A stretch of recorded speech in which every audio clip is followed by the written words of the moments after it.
आपको सीधे लिए चलते हैं। इस वक्त कैबिनेट की एक अहम प्रेस कॉन्फ्रेंस हो रही है, आपको सीधे लिए चलते हैं। न प्रक्रिया उद्योग बढ़े न निवेश आया। आज इस लटकते तलवार को खत्म किया है और इसका परिणाम होगा कि किसान को अच्छी कीमत मिलेगी। अनाज, तेल, तिलहन, दाल, प्याज, आलू ऐसी वस्तुएं इसेंशियल कमोडिटीज एक्ट से बाहर कर दिए गए हैं। अब किसान को तय प्लान के अनुसार वो निर्यात कर सकता है, भंडारण कर सकता है, ये सब सहूलतें उसको मिलेगी। और केवल जब बहुत ही विशेष आपदा होगी, कोई प्राकृतिक आपदा आई या अत्यधिक महंगाई हो गई या कोई युद्ध हो गया, इस तरह का कोई कारण है बड़ा, तो ही ये बंधन फिर लग सकते, नहीं तो लगाने की जरूरत नहीं है। और इसलिए किसानों की ये मांग 50 साल से थी, जो आज तक पूरी नहीं हुई थी, आज ये पूरी हुई है। निश्चित किसान इसका स्वागत कर रहे हैं। बाकी दो निर्णय है जिसकी जानकारी तोमर जी देंगे, मैं केवल एक शब्द में उसका उल्लेख करूंगा। एग्रीकल्चर प्रोड्यूसर मार्केट कमेटी के बंधन से किसान मुक्त हुआ है। किसान कहीं भी उत्पादन बेच सकेगा, ज्यादा दाम देने वाले को बेचने की आजादी मिली है किसान को। और एक वन नेशन वन मार्केट के दिशा में हम आगे बढ़ रहे हैं, जिसकी जानकारी, बहुत अच्छा कानून आज अध्यादेश की चर्चा हुई है। वो अध्यादेश के बारे में अधिक जानकारी जो हम कानून बनाने जा रहे हैं उसकी जानकारी तोमर जी देंगे। एक तीसरा महत्वपूर्ण निर्णय हुआ, ज्यादा कीमतों के गारंटी पर कृषि उपज समझौते से बेचने की किसान को अनुमति मिली है। यानी कोई निर्यातक है,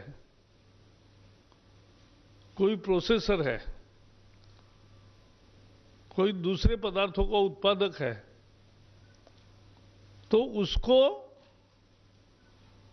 कृषि उपज दोनों के आपसी समझौता जो होगा उसके तहत बेचने की सुविधा आज मिली है, जिससे सप्लाई चेन खड़ी होगी। भारत में पहली दफा ऐसा कदम उठाया गया है और उसके सारे महत्वपूर्ण पहलू तोमर जी बताएंगे। चौथा एक निर्णय हुआ है, it's important for commerce and industries. We know the world situation. Industries are thinking to diversify their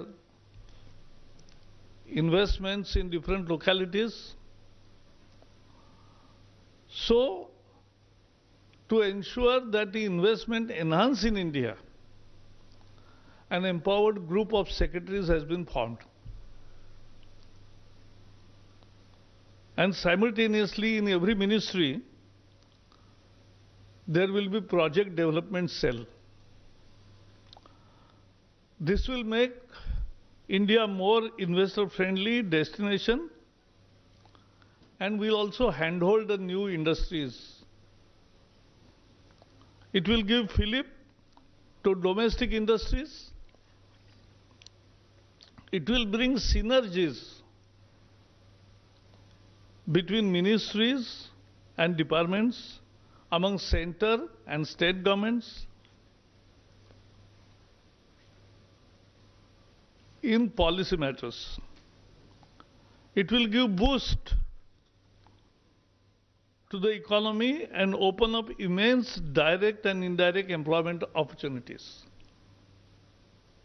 investment आती है, उद्योग आते हैं, तो स्वाभाविक है कि प्रत्यक्ष और अप्रत्यक्ष रोजगार बढ़ते हैं और वो रोजगार बढ़ना महत्वपूर्ण है। जो प्रोजेक्ट डेवलपमेंट सेल हर मंत्रालय में होगा, वो जो प्रोजेक्ट्स उनके मंत्रालय के दायरे के अंदर आएंगे उनका हैंड होल्डिंग करेंगे, उनको जमीन ठीक तरीके से मिले, जल्दी मिले, हर एक कल कारखाने के एस्टेब्लिशमेंट के समय कोई दिक्कतें आती है वो दिक्कतें तुरंत दूर हो, ये सारी व्यवस्था प्रोजेक्ट डेवलपमेंट सेल करेगा। पांचवा एक महत्वपूर्ण निर्णय था, 11 जनवरी को